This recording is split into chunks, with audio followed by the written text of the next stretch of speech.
Je m'exprime aujourd'hui pour partager une vérité vécue, mon histoire, et celle de nombreux Laotiens oubliés. Depuis 1975, lorsque le régime communiste a pris le pouvoir au Laos, la vie de tout un peuple a basculé.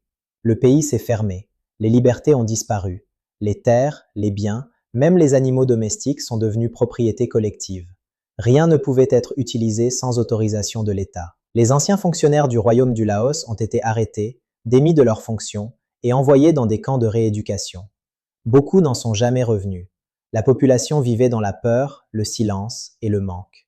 Les frontières étaient fermées, les déplacements interdits, la nourriture et les médicaments manquaient cruellement. En 1977, mon fils aîné est tombé gravement malade à cause de la malnutrition. Malgré mes appels répétés, les soins ont été négligés. Il est mort sous mes yeux. Peu de temps après, ma fille est morte elle aussi, faute de nourriture. Puis, en 1978, mon bébé de 4 mois est décédé dans des circonstances que je n'ai jamais pu comprendre. Perdre 3 enfants. Aucun mot ne peut décrire cette douleur. J'étais brisé. J'ai même pensé mettre fin à mes jours avec ma famille.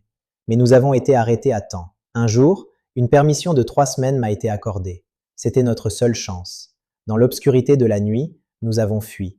Nous avons traversé le Mékong en secret, risquant nos vies, pour atteindre la Thaïlande. Dans un camp de réfugiés, nous avons attendu pendant des années. Malgré tout, la vie a continué. Un fils est né en 1981, une fille en 1983. Enfin, en 1986, nous avons été accueillis au Canada.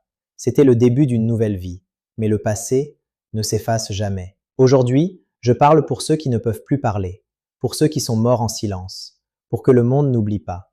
Merci.